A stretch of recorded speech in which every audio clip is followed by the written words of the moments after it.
Hello সবাইকে, আসসালামু আলাইকুম। কী অবস্থা সবার? কেমন আছেন আপনারা? চলে আসলাম আরও একটি নতুন গল্প নিয়ে। চলুন তাহলে শুরু করা যাক আজকের গল্প।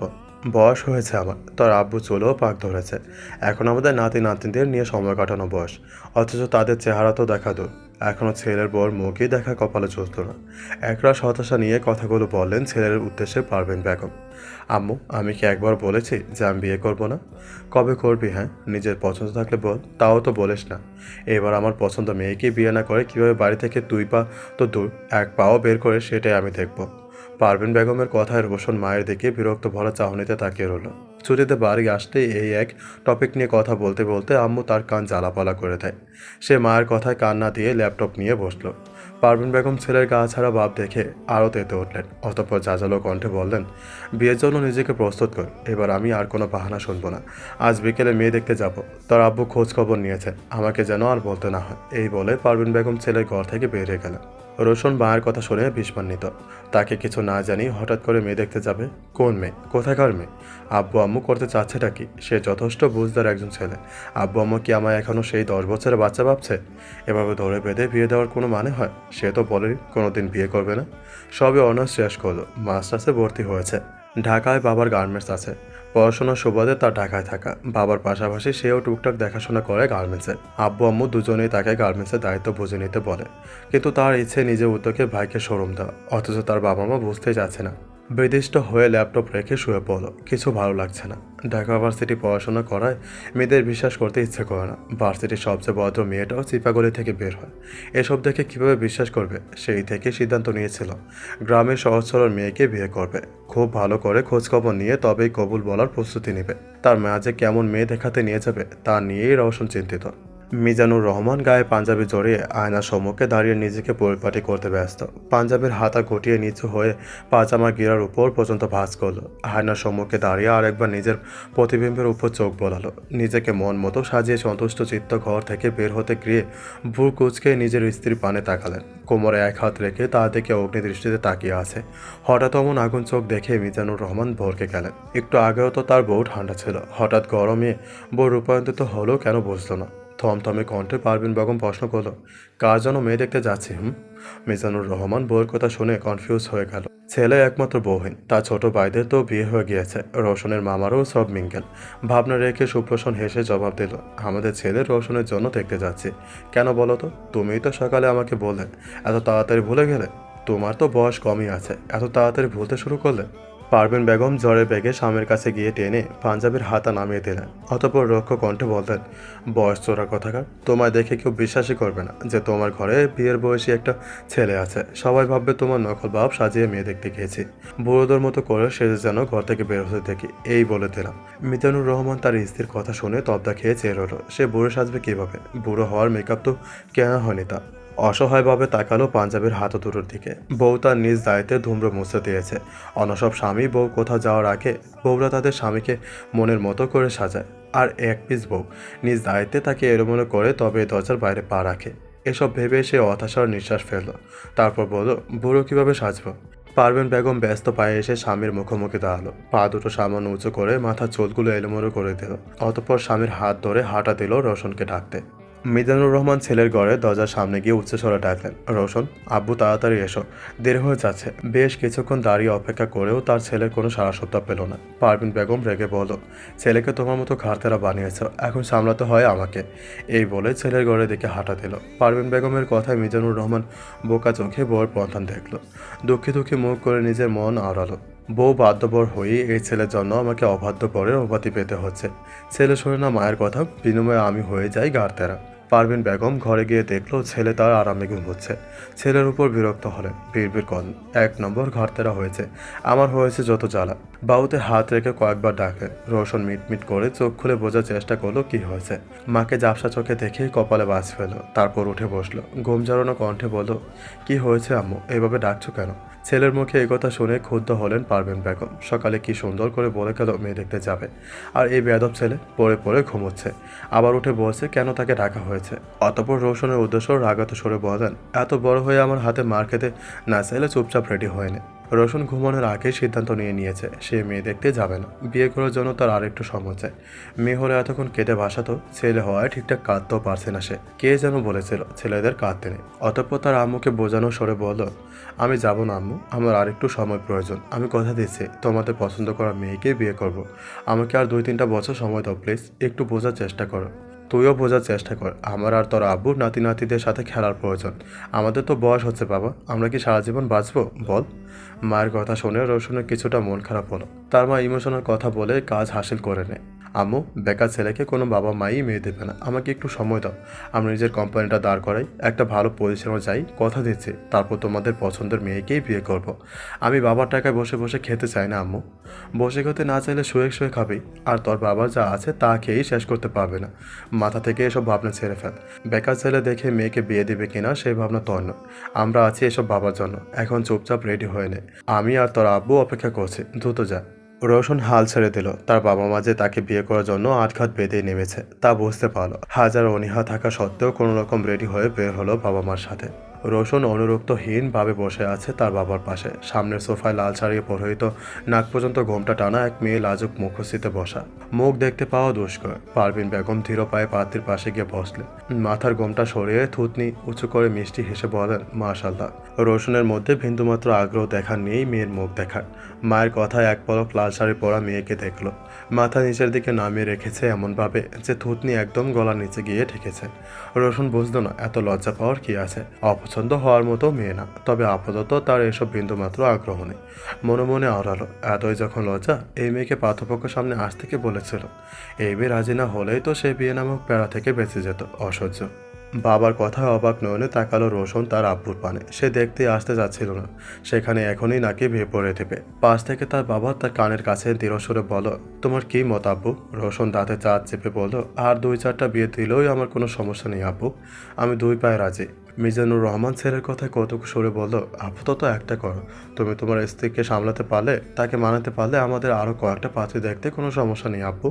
রোশন তার আব্বুর কথায় পাত্তা না দিয়ে অসহায় ভঙ্গিতে বলল, আব্বু তোমরা আমাকে একটু বোঝো, আমি তো এই মেয়েকে ঠিক করে চিনি না, জানি না, হুট করে কিভাবে একটা অচেনা মেয়েকে বিয়ে করবো বলো? একটু সময় দাও তোমরা আমাকে, একটু বোঝার চেষ্টা করো। তার বাবা মজা ছলে বলো, তুমিও বোঝার চেষ্টা করো আব্বু, নাতি নাতনিদের ছাড়া আমি আর তোমার আম্মু দিন দিন শুকিয়ে যাচ্ছি। অতঃপর ছেলেকে বোঝানোর সুরে বলো, আমি আর তোমার আম্মু চিনি মেয়েকে, খুব ভালো করে খোঁজ খবর নিয়েছে, অনেক ভদ্র মেয়ে, শালীনতা সম্মত একটা মেয়ে দিয়েছি তোমায়। কোথায় আমাকে আর তোমার আম্মুকে ধন্যবাদ দেবে তা না করে আপত্তির পর আপত্তি করছো। রোশন সব আশা ছেড়ে দিল। আব্বু আম্মুকে কিছু বলেও লাভ নেই। মেয়েটার উপর রাগ হচ্ছে এখন, কিভাবে অজানা একটা ছেলেকে বিয়ে করতে ঢ্যাং ঢ্যাং করে রাজি হয়েছে। আজ খুব করে একটা বড় ভাই অথবা ছোট বোনের অভাব বোধ করছে রোশন। বড় ভাই বা ছোট বোন থাকলে তাদের জন্য সে আর একটু পর বিয়ের সময় পেত, তাদের সিরিয়াল আগে দিয়ে। কিন্তু সে তো একা। মনে মনে আফসোসের সুর টানল। মিজানুর রহমান গলা ঝেড়ে মেয়ের বাবার উদ্দেশ্যে বলল, তাহলে কাজে ডাকুন ভাই, আমরা তৈরি। আনিসুর রহমান খুশি হয়ে আলহামদুলিল্লাহ বলল। মেয়েটাকে নিয়ে সবসময় টেনশনে থাকতো, এত বড় ঘর থেকে প্রস্তাব আসায় এক কথা রাজি হয়ে যায়। খোঁজ খবর নিয়েছে, ছেলে ভালো ভদ্র, কোনো দোষ চোখে পড়েনি। সব কিছু বিবেচনা করে স্ত্রীর সাথে পরামর্শ করে ঘটককে সম্মতি দিয়েছিলেন। রোশন কিছুক্ষণ ভাবলো একটা বিষয় নিয়ে। ইন্টার ফার্স্ট ইয়ারে পড়ছে মেয়ে, তার থেকে মোটামুটি বয়স 5-এর গ্যাপ। তবে বছর 2 পরে অ্যাডমিশন দেবে নিশ্চয়ই। চান্স হলে পাবলিক ভার্সিটিতে পড়তে যাবে। প্রতিটা ভার্সিটি তার কাছে অসুস্থ পরিবেশ লাগে। তার বউকে অমন পরিবেশ পাঠানোর কথা বলেও ভাববে না সে। জীবনে একটা প্রেম করলো না, বউর জন্যই জমা রেখেছে সব অনুভূতি। নিজে কিছু করে তারপর বিয়েটা করতে চেয়েছিল। আব্বু আম্মুর জন্য তা আর হলো না। ভাবনার জগৎ থেকে বেরিয়ে হালকা কেশে সকলের উদ্দেশ্যে বললেন, আমার একটা শর্ত আছে। ছেলের কথায় পারভিন বেগম মিজানুর রহমান দুজনে ভ্রু কুঁচকে তাকালো ছেলের পানে। এই আবার কি শর্ত দিবে কে জানে। এই ভেবে দুজনের কপালে চিন্তার বাজ পড়ল। সাইমা ঘোমটার ভিতর থেকে চোরা চোখে চাইলো রওশনের পানে। ভাবলো আসার পর থেকে কোনো কথা বললো না, গোমরা মুখে বসেছিল এতক্ষণ। বিড়বিড় করে বলল, গোমরা মুখ একটা, নেহাত বাবা মার বিরুদ্ধে যাবে না, নয়তো এই গোমরা মুখকে দেখেই বিয়ে করার শখ মিটে গেছে তার। দেখতে সুদর্শন হওয়া পছন্দ হলো, এমন পেঁচা মুখ মানুষকে তার পছন্দ নয়। শর্তের কথা শুনে ভ্রু কোঁচকাল। ভবিষ্যতে পাবলিক ভার্সিটিতে পড়তে পারবে না মেয়ে, ন্যাশনাল কলেজ থেকেই অনার্স করতে হবে। রোশনের কথা শুনে আনসির রহমান হেসে বলল, তোমরা যা চাও তাই হবে বাবা, ইনশাল্লাহ। রোশন স্বস্তির নিঃশ্বাস ফেলল। যাক, একটা ব্যাপার তো মন মতো হচ্ছে, এই শান্তি। ঘোমটার আড়ালে থাকা রমণের মাথায় যেন আকাশ ভেঙে পড়ল। তার কত স্বপ্ন ছিল সে পাবলিক ভার্সিটিতে পড়বে, স্বপ্নের ভার্সিটি ঢাকা ভার্সিটিতে এডমিশন নেবে। এই ঘোমরামুখো বিয়ে না করতেই তার স্বপ্নের মাঝে পাহাড় ঢুকে দিল। মনে মনে ফুঁসল, এই লোককে দেখে নেবে। খুবই সাদামাটাভাবে বিয়ে হলো সাইমা ও রওশনের। বিয়ের আগে সাইমা ঘরে গিয়ে তার মাকে বলেছিল, আম্মু আমি ভার্সিটিতে পড়তে চাই, আব্বুকে বুঝে বলো। আর ওই ছেলে ভালো না আম্মু, আমি দেখেই বুঝেছি। দেখলে না কেমন পেঁচার মতো মুখ করে রাখে। সাইমার কথা শুনে আঞ্জু বেগম রেগে বলেন, থাপ্পড় খাবি একদম। তোর আব্বু খোঁজখবর নিয়ে এগিয়েছে, ছেলে যথেষ্ট ভদ্র। মেয়ের মাথায় হাত বুলিয়ে কোমল সরে বলল, মন খারাপ করিস না মা, দেখবি অনেক সুখী হবি। আমাদের তো কারে কারে টাকা নেই, এই বিয়েতে অমত করিস না মা। সাইমা নিশ্চুপ হয়ে মায়ের কথা শুনল, অতঃপর মুখে মিথ্যা হাসি ফুটিয়ে মাকে জড়িয়ে তোল। মৃদু হেসে বলল, আমি জানি আম্মু, তোমরা যা করবা তাতেই আমার মঙ্গল। মেয়ের কথা স্বস্তি পেল আঞ্জু বেগম। আজ যেতে হবে এই বাড়ি থেকে, ভেবে ভেবে মন বার হলো সাইমার। মেয়ের কপালে আলতো চুমু আঁকলো আঞ্জু বেগম। ঝাপসা হলো চোখ, তবে তাও মেয়ের থেকে আড়াল করতে দ্রুত ঘর থেকে বের হলো, যেন মায়ের কত তাড়া মেয়ের থেকে পালানো। সাইমার চোখ ছাপিয়ে জল গড়ালো, তবে তা অযত্নে মোছার প্রয়োজন মনে করল না। কাঁথর চোখে মায়ের পরনে দেখে গেল শুধু। ভাবনার জগৎ থেকে বেরোলো সাইমা, গাড়ির ভেতর থেকে একবার বাইরে চাইলো, চোখে ঝাপসা হয়ে গেল। আবার কবে আব্বু আম্মুকে দেখবে কে জানে। ছোট বোন সামিয়া ছাড়া কখনো থাকা হয়নি কোথাও কি। এত আপন মানুষগুলোকে ছেড়ে অপরিচিত জায়গায় অপরিচিত মানুষগুলোর সাথে মানিয়ে নিতে পারবে তো? শাড়ি চেঞ্জ করে এসো, অজু করে এসো, একবারে 2 রাকাত নফল পড়বো একসাথে। রোশনের কথায় সাইমা চোখ তুলে চাইল। নীরবে বিছানা থেকে নেমে নিজের ব্যাগ থেকে কাপড় নিয়ে বাথরুমে গেল নিঃশব্দে। এশার নামাজ পড়ে দুজনে একসাথে 2 রাকাত নফল নামাজ পড়ল। অতঃপর সাইমার দিকে ঘুরে বসলো রওশন। সাইমনের মুখের অদেল নিখুঁতভাবে পর্যবেক্ষণ করলো। মেয়েটার গায়ের রং উজ্জ্বল ফর্সা, চোখ দুটো ভীষণ সুন্দর। অতিরিক্ত কান্না করায় চোখ মুখ হালকা ফুলে আছে। মলিন মুখখানায় যেন আল্লাহ মায়ের সাগর ঢেলে দিয়েছে। যখন প্রথম দেখলো তখন তো এত সুন্দর লাগেনি মেয়েটাকে। কবুলের প্রতি এত জোর, কয়েক ঘন্টার ব্যবধানে মেয়েটাকে এত আপন লাগছে। আক্রোশ মুগ্ধতা নিয়েই সাইমার দিকে তাকিয়ে রইল। রোশনের এভাবে তাকানো সাইমা খানিকটা ভীততা বোধ করলো। অতঃপর গলা ছেড়ে বলল, কিছু বলবেন? রোশন সাইমার দিকে তাকিয়ে মুচকে হাসলো। রোশনের হাসি থেকে বিস্মিত নজরে চয়ে রইল সাইমা। অস্ফুট সুরে বলল, আপনি হাসতেও পারেন? সাইমার কথায় রোশন শব্দ করে হেসে দিল। অতঃপর কৌতুক সুরে বলল, বউয়ের হাওয়া লেগেছে গায়ে, তাই হাসি সরছে না ঠোঁট থেকে। বউ বলায় সাইমা খানিকটা লজ্জা পেল। রোশন নিজেকে স্বাভাবিক করে সাইমার উদ্দেশ্যে বলল, কিছু কথা বলে মন দিয়ে শোনো। আমার ইচ্ছে ছিল আর 2-3 বছর পর বিয়ে করার। এর কারণ নিজে কিছু করা, বাবার টাকায় বসে না খেয়ে অতঃপর বিয়ে করতে চেয়েছিলাম, কিন্তু আব্বু আম্মুর জন্য এখনই বিয়ে করতে হলো। তোমার উপর রাগও হয়েছিল, তুমি রাজি না হলেই তো বিয়েটা হতো না। পরে ভাবলাম তুমি না করে দিলে আরেক জায়গায় যেতে হবে মেয়ে দেখতে। আর যেহেতু বিয়ে হয়ে গেছে, এখন ঝামেলা করে লাভ নেই। আর বিয়ের পর আল্লাহর রহমত বৃদ্ধি পায়, হয়তো বিয়ের জন্য আল্লাহ আমার ইচ্ছা আরও দ্রুত পূরণ করে দেবেন ইনশাল্লাহ। তোমার কিছু বলার থাকলে বলো। সাইমা মন দিয়ে শুনলো রোশনের কথা। কি সুন্দর গুছিয়ে কথা বলতে পারে মানুষটা। সে মানুষটাকে যেমন ভেবেছিল উনি আসলে তেমন নয়। আম্মু ঠিকই বলে, মানুষের সাথে না মিশলে তাকে চেনা যায় না। আজ তার প্রমাণ পেল সাইমা। উপর থেকে মানুষ চেনা যায় না। রওশন সাইমাকে চুপ থাকতে দেখে বলল, কিছু বলার নেই। সাইমা দুদিক থেকে মাথা নাড়িয়ে না বোঝালো। রওশন মাথা নিচু করে রাখা রমণীর পানে চেয়ে থাকলো। তার জীবনের প্রথম নারী এই মেয়ে। সে বিয়ে করতে চেয়েছিল আরও কিছুদিন পর, তবে তার ভবিষ্যৎ বউকে নিয়ে হাজার অনুভূতি জমা আছে। কবুল বলার পর থেকে তার সামনে বসা এই বউটার জন্যই সব বেরিয়ে আসছে যেন। রওশন মৃদু হেসে সাইমার 2 হাত নিজের হাতের মুঠোয় আলতো করে ধরে বলল, তুমি আমার সাথে সহজ হওয়া ট্রাই করো। সাইমার হাত কাঁপছে মৃদুভাবে। হঠাৎ করে এভাবে তার হাত ধরা এই অবস্থা। জীবনের প্রথম কোনো পুরুষ মানুষের স্পর্শ পেয়েছে, এটুকু বোধহয় স্বাভাবিক। রোশন সাইমার হাতের দিকে তাকিয়ে রইল। মেয়েটার কি কাঁপুনি রোগ আছে? হাত ছেড়ে দিল। সাইমার সাথে সাথে নিজের হাত দুটো তার কোলের মাঝে গুটিয়ে নিল। রোশন অবাক হয়ে তাকায়। তার মানে সে হাত ধরেছিল বলেই এই অবস্থা। কি বলবে বুঝলো না। আবার হাসিও পেল। চুলের মাঝে হাত চালিয়ে যেতে যেতে বলল, আমি তোমার হাজব্যান্ড, তুমি কি আমাকে মেনে নিতে পেরেছ? ফ্যামিলির চাপে বাধ্য হয়ে বিয়ে করনি তো? সাইমা চোখ বড় বড় করে রোশনের দিকে তাকালো, দুদিকে মাথা নেড়ে না বোঝালো। রোশন ভ্রু কুঁচকে বলল, কথা বলো। সাইমা মাথা নিচু করে বলল, না, বাধ্য হয়ে করিনি। রোশন কিছু বলল না। বুঝেছে মেয়েটা তার সাথে সহজ হতে পারছে না, সময় দিতে হবে। অতঃপর বলল, খেয়ে ঘুমিয়ে পড়ো। উঠে গিয়ে একটা বাক্স থেকে টাফলিন এনে সাইমার পাশে রেখে বলো, এটা খেয়ে নিও, অনেক কেঁদেছ, নয়তো মাথা ব্যথা করবে। সাইমা মুগ্ধ হলো স্বামীর যত্নে। মানুষটাকে ভীষণ পছন্দ হয়েছে। তার আম্মুর কথা মনে পড়ল। তার আম্মু বলেছিল, এই ছেলের সাথেই খুব সুখী হবে মা।